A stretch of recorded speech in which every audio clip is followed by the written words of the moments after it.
సహోదరులారా, ఒకసారి ఒక పల్లెటూరులో ఒక అతను వస్తాడు. వచ్చి కారులో దిగుతాడు. దిగి వాళ్ళతో మాట్లాడుతూ, కొంచెం దుబాయ్లో పనివాళ్ళు కావాలి, పెద్ద కష్టమైన పనులు ఏమి ఉండవు, షాపుల దగ్గర కొంచెం తొడవటం కడగటం అవి చక్కగా రెడీ చేసి పెడతాం, అద్దాలు తొడవటం ఇలాంటి పనులు ఉంటాయి, కొంచెం నమ్మకమైన వాళ్ళు కావాలి అని చెప్పి అడుగుతాడు. వాళ్ళు దుబాయ్ దగ్గర ఉద్యోగం, చాలా పెద్ద జీతం ఇలాగ చెప్తాడు. అంతే, వారానికి ఒక రోజు సెలవిస్తారు, అన్నం తింటాం పడుకుంటాం అంతా వాళ్ళే చూసుకుంటారు. మరి మిమ్మల్ని అక్కడ పంపించినందుకు మాత్రం అక్కడికి వెళ్ళాక మీరు నాకు ఒక 2 నెలల జీతం నాకు పంపించాలి, ముందు మాత్రం కొంత డబ్బులు కడితే సరిపోద్ది, అన్నీ నేనే చూసుకుంటాను, నేనే మిమ్మల్ని తీసుకొని వెళ్ళి విమానాశ్రయంలో దింపి మా వాళ్ళకి అప్పచెప్పి వస్తానని చెప్తాను. సహోదరులారా, నమ్ముతారు చాలామంది దాన్ని. అతనికి 1,00,000 రూపాయలు కడతారు. వీసాలు పేర్లకి వాటికి రెడీ చేసుకుంటాడు, తీసుకెళ్తాడు. పాస్పోర్ట్లు తీసుకెళ్తాడు, వీళ్ళవి రెడీ చేయిస్తాడు, వీసాలు తీసుకొని వస్తాడు. మళ్ళీ పాస్పోర్ట్లు ఇచ్చేస్తాడు, అన్నీ నేనే చూసుకుంటానంటాడు. వీళ్ళందరినీ ఒకరోజు చక్కగా ఒక 8 మందిని ఒక మంచి వ్యాన్ లాంటి తోటి మాట్లాడి వాళ్ళ లగేజ్తో పాటు తీసుకుని వెళ్ళి ఎయిర్పోర్ట్ దగ్గర దింపి, నేను లోపలికి రాకూడదు, మీరే లోపలికి వెళ్ళండి అని చెప్పి అవతల పక్క వాళ్ళ మనిషి ఉంటాడు ఒక అతనితో చెప్తే, అతను ఆ ట్రాలీ బ్యాగ్స్ వీటన్నిటిని అతను సర్దిచ్చేసి మా వాళ్ళని కొంచెం లోపలికి తీసుకెళ్ళని చెప్తాడు. అట్లాగే నేను తీసుకెళ్తానన్నా, వీళ్ళని పంపిస్తానంటాడు. తీరా అతను తీసుకొని లోపలికి వెళ్ళాక అక్కడి నుంచి ఆ ట్రాలీ బ్యాగ్స్ అవి పట్టుకొని ఇక్కడ ఎంక్వైరీ దగ్గర టికెట్స్ అవన్నీ చూపిస్తారు. ఒక టికెట్లు కూడా అతనే పెట్టుకుంటాడు. ఒక మనిషికి ఒక 20,000 దగ్గర అట్లా టికెట్స్ కూడా అవుతాయి. అన్నీ అతనే చూసుకుంటాడు. ఆ టికెట్లు అవి తీసి లోపలికి పంపిస్తారు వాళ్ళని. లోపలికి వెళ్ళాక అక్కడ వీసా అడుగుతారు. వీసాలు వెళ్ళి చూపిస్తారు. వాళ్ళందరినీ పట్టుకొని తీసుకెళ్ళిన ట్రాలీ అతను అక్కడ నిలబడి ఉంటాడు. వీసాలు అవన్నీ చూసి, ఇవేం వీసాలు, ఇవి కరెక్ట్ అయిన వీసాలు కాదు, అసలు మీరు ఎట్లా వచ్చారు, మీకు వీసానే లేదు, ఇది దొంగ వీసాలు, మిమ్మల్ని అందరూ అరెస్ట్ చేస్తూ ఉంటారు. లేదండి, మాకు ఎవరో ఇలా పంపించారు, ఇదిగోండి ఇతని తాలూకా అంటారు. అతన్ని అడుగుతారు పోలీసులు, ఎవరైనా నువ్వు ఇతని తాలూకా అంటున్నారు ఏంటంటే, అతని తాలూకానే కాదు అసలు. అతను ఏమంటాడంటే సహజంగా, లేదండి నేను ఇక్కడ, అతను ఆ ఎయిర్పోర్ట్లో పనిచేసేవాడు, ట్రాలీ బ్యాగ్స్ అవి మోస్తూ అటు ఇటు తిరిగేవాడు. వీళ్ళకి దారి తెలియదని అతను అడిగితే నేను వీళ్ళకి దారి చూపించానని చెప్తాడు. వాళ్ళ నమ్మరు, వీళ్ళ మీదే కేసు పెడతానికి ప్రయత్నిస్తారు. బయటకు వచ్చి చూస్తే అతను ఉండడు, ఎప్పుడో వెళ్ళిపోయి ఉంటారు. ఇదంతా ఒక యూనిట్, మాటలు చెప్పి మోసం చేస్తూ ఉంటారు. కానీ మన దేవుడు మనుషుల్లాగా మాటలు చెప్పి మోసం చేసేవాడు కాదు. ఆయన మాట జీవవృక్షం, ఆయన మాట జీవం కలిగింది. అట్లాంటి జీవస్థితిలోనికి, అబండెంట్ లైఫ్లోకి మనల్ని నడిపించాలని ప్రేమించి మనల్ని పిలిచిన మన ప్రభు రక్షకుడైన యేసుక్రీస్తు వారి గణనామందు తండ్రి అయిన దేవునికి స్తుతులు, స్తోత్రాలు, వందనాలు, కృతజ్ఞతాస్తుతులు చెల్లిస్తున్నాను. ఆయన ఘనమైన నామాన్ని బట్టి భూమి మీద విస్తరిస్తూ వర్ధిల్లుతున్న మీకు కూడా క్రీస్తు వారి పుణ్యనామంలో శుభములు, వందనములు తెలియజేసుకుంటున్నాను. సహోదరులారా, స్నేహితులారా, మీరందరూ క్షేమంగా ఉన్నారు కదా? మరొక రోజు మీతో కలిసి దేవుని వాక్యం ధ్యానం చేయటానికి ప్రభు మనకిచ్చిన కృపను బట్టి ప్రభునందు ఆనందిస్తూ స్తుతిస్తూ నేటి వాక్య ధ్యానాన్ని కీర్తనల గ్రంథము సామెతల గ్రంథము 15వ అధ్యాయము 4వ వాక్యం నుండి ధ్యానం చేస్తాం. సామెతల గ్రంథము 15వ అధ్యాయము 4వ వచనం. సాత్వికమైన నాలుక జీవవృక్షము, దానిలో కుటిలత ఉండిన ఎడల ఆత్మకు భంగము కలుగును.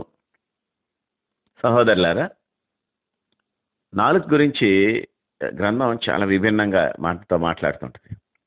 నాలుక చాలా ప్రమాదకరమైందని, ఈ నాలుక కపటంగా ఉంటుందని, ఈ నాలుక చాలా విషసర్పం లాంటి నాలుకని, నాలుకే చేటుని తీసుకొస్తుందని, ఈ నాలుక బహుగా అదిరిపడుద్దని, ఈ నాలుక సర్వదేహానికి శిక్షకు లోన్ చేసే పనులు చేస్తుందని, ఇట్లాంటివన్నీ కూడా బైబిల్లో చెప్పండి. అన్నింటిని మించి నాలుగు గురించి మాట్లాడుతున్నప్పుడు ఒక సమయంకి వచ్చేటప్పటికి జీవమరణములు, నువ్వు వెళ్ళేది జీవానికా మరణానికా అనేది అసలు నాలుగు వశమే అని చెప్పేయబడింది. కనుక నాలుగు గురించి చాలా జాగ్రత్తగా ఉండాలి మనం. ఈ సాత్వికమైన నాలుక జీవవృక్షము అన్నాడు. అంటే నీ నాలుక ఎప్పుడు సాత్వికంగాను మృదువుగానే మాట్లాడాలి. మీరు గుర్తుంచుకోండి ఈ మాటలు. ఎప్పుడు వీలున్నంత వరకు మృదువుగా మాట్లాడాలి. అంటే దాన్ని మృదువుగా మాట్లాడటం అంటే నాయనలారా, అమ్మలారా అట్లా కాదు. మరి అంత నటించనక్కర్లేదు. మనం ప్రేమగానే మాట్లాడటానికి ప్రయత్నించాలి. మన మాట ఎప్పుడూ కూడా కృపాసహితంగాను, ఉప్పు వేసినట్లు రుచిగాను ఉండాలి. అది కూడా ఎల్లప్పుడూ రుచిగా ఉండాలని మనకి ఈ గ్రంథం తెలియజేస్తుంది. ఈ మాట మీరు కొలస్సీ పత్రిక 4:6లో చూడగలరు. మీరు ఒక మనిషితో ప్రత్యుత్తరం ఇచ్చాడు. వాళ్ళు అడిగిన దానికి సమాధానం చెప్పేటప్పుడు ఉప్పు వేసినట్లు రుచిగా ఉండాలి. కృపాసహితంగా ఉండాలి. అంటే మన మాటల్లో కృప కనిపిస్తూ ఉండాలని. ఈ నాలుక సాత్వికంగానూ ఉండాలని గ్రంథం మనకు చెప్తుంది. సాత్వికమైన నాలుక జీవవృక్షం అని చెప్పింది. ఇంకో తాటుకు వచ్చేటప్పటికి సాత్వికమైన నాలుక ఎముకలను విరగొడుతుంది అని కూడా చెప్పింది. అయితే ఈ నాలుకలో కపటం ఉండకూడదు అని చెప్పింది. కపటం చాలా ప్రమాదకరమైంది. అది మీరు గుర్తుంచుకోండి. బాగున్నారండి, చాలా కాలం అయిందండి అని మాట్లాడుతుంటారు కొందరు. మంచోళ్ళే, నేను వాళ్ళు చెడ్డోళ్ళు అట్లా. బాగున్నారా అని చక్కగా ప్రేమగా మాట్లాడుతుంటారు. మనసులో కుటిలత ఉంటుంది. ఈ కపటము లేదా ఈ కుటిలత, ఈ యొక్క దాపరికము, ఇవన్నీ కూడా సుమారు ఒకే కేటగిరీ. కుటిలత లోపల ఉంటుంది. అంటే ఆ కుటిలము అనే దాన్ని నేను ఎట్లా మీతో చెప్పగలను? పైకి మాట్లాడే మాట లోపల వేరేది ఉంటుంది. ఇక్కడ దేవుని ఆత్మకి భంగం కలుగుతుంది అని రాయబడింది. ఎప్పుడైతే నాలుకలో కుటిలత ఉందో ఆత్మకి భంగం కలుగుతూ ఉంటుంది. దేవుని పని జరగదు. అది మీరు గమనించాలి. చాలాసార్లు మనం ఇట్లాగా వేషం వేస్తాం. మనం అంటే మీరు కాకపోవచ్చు. చాలామంది ఇట్లా వేషం వేస్తారు. చక్కగా మాట్లాడుతుంటారు. ఆ మాటల్లో ఎంత సాఫ్ట్గా ఉంటుందంటే, కానీ కుటిలత కూర్చొని ఉంటుంది వాటిల్లో. దాని వెనక కుటిలత ఉంటుంది. మనం ఇలా చేద్దామండి, ఇట్లా చేస్తే చాలా బాగుంటుంది, ఇట్లా అని మెల్లగా చెప్తుంటారు. ఆ చెప్పిన దాని వెనక మనం కూడా ఒప్పుకుంటుంటాము.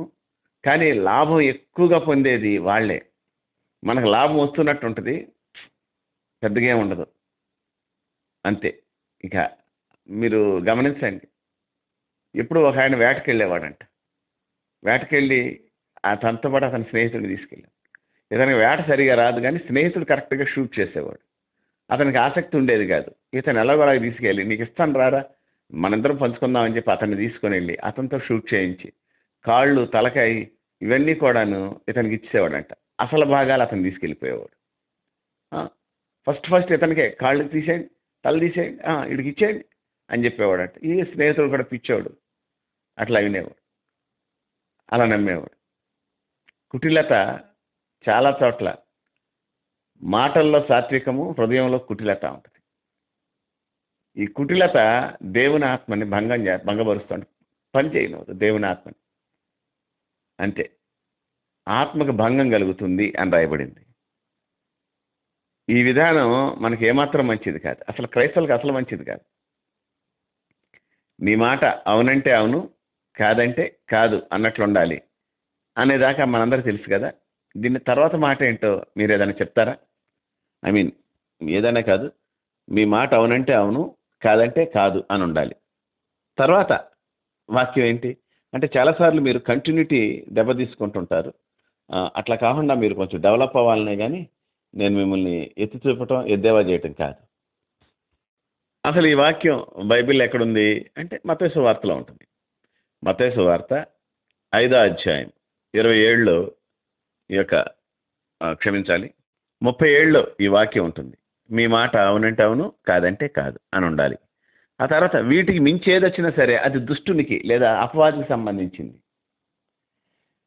కాబట్టి ఎప్పుడైతే నీ మాటల్లో కుటిలత ఉందో, ఎప్పుడైతే ఏదో మనిషి దగ్గర నుంచి, ఎదురువాడి దగ్గర నుంచి రాబట్టాలని నువ్వు మాట్లాడుతున్నావో, ఇవన్నీ కూడాను దేవుడు చూస్తుంటాడు.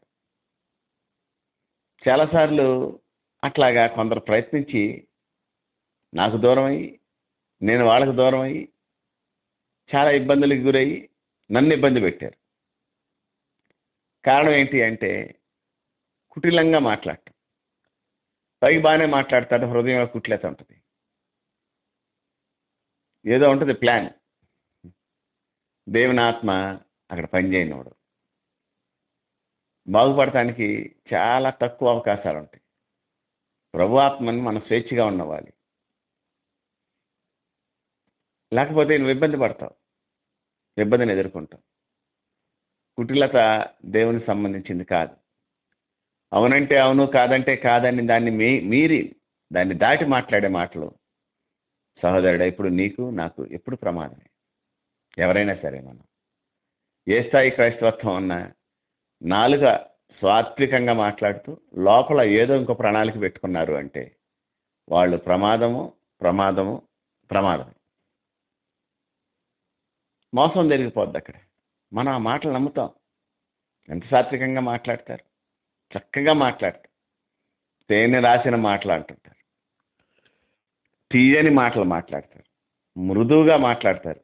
ఎంత ప్లీజింగ్గా ఉంటుందో ఇక అంతే.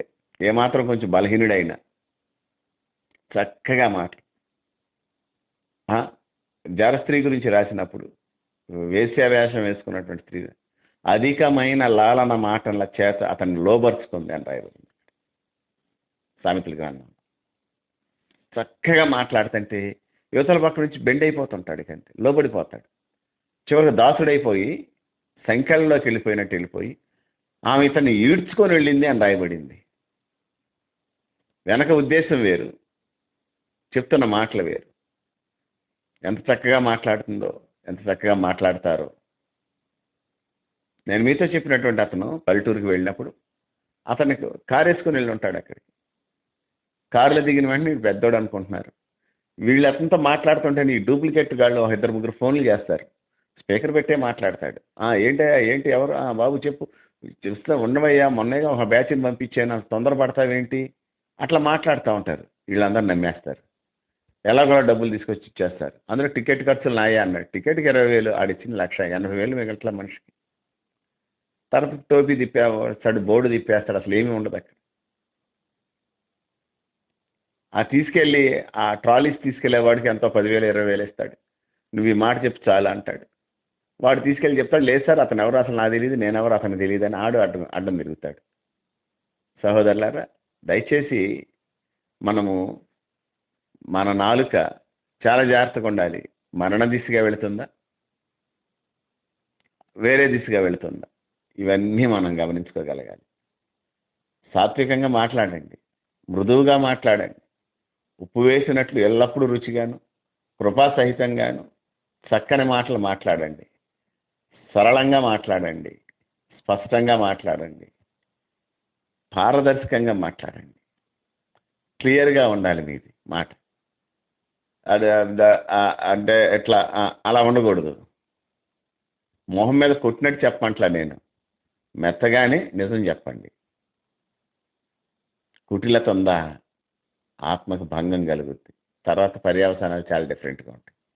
కాబట్టి మంచిగా మాట్లాడదాం, దేవుని నామాన్ని ఘనపరుద్దాం, ఆయనకి మంచి పేరు తీసుకొద్దాం. ప్రార్థన. మహాపరిశుద్ధుడు అయిన తండ్రి, ప్రేమ నమ్మకములు గలవాడ, నీకే వందనాలు, స్తోత్రాలు, కృతజ్ఞతాస్తుతులు చెల్లిస్తున్నా. నీ కృపను బట్టి మా జీవితాల్లో నేటి వరకు నువ్వు ఇచ్చిన నెమ్మదిని బట్టి, క్షేమాన్ని బట్టి, నీ కనికరతత్వాన్ని బట్టి నీకు స్తోత్రం. బలమైన దేవుడా, బలమైనటువంటి కార్యాలు చేస్తూ వచ్చారు. నీ నామహిమార్థ జీవించడానికి కావాల్సిన కృపనిచ్చారు. దాన్ని బట్టి నేను స్తుతిస్తున్నాను. ఈ సమయంలో ప్రార్థన చేస్తున్నాను. మా మాటలు చాలాసార్లు లోపాయకారకంగా ఉండటానికి అవకాశం ఉంటుందయ్యా. అయ్యా యేసయ్యా, ఈ మాటలతో ఎదుటి వాళ్ళని లోపరుచుకుంటా ప్రయత్నిస్తున్నాను, మేము ప్రయత్నిస్తున్నాము. దయచేసి అట్లా కాక సరళంగాను ధారాళంగాను చక్కగాను మాట్లాడటం మాకు నేర్పించు నాయన. వాళ్ళ దగ్గర నుంచి ఏదో ఎక్స్పెక్ట్ చేస్తూ వేరే రాంగ్ రూట్లోకి వాళ్ళని తీసుకెళ్లే స్థితిని మా నుంచి దూరం చేయి అయ్యా. ఇది మంచి స్థితి కాదు.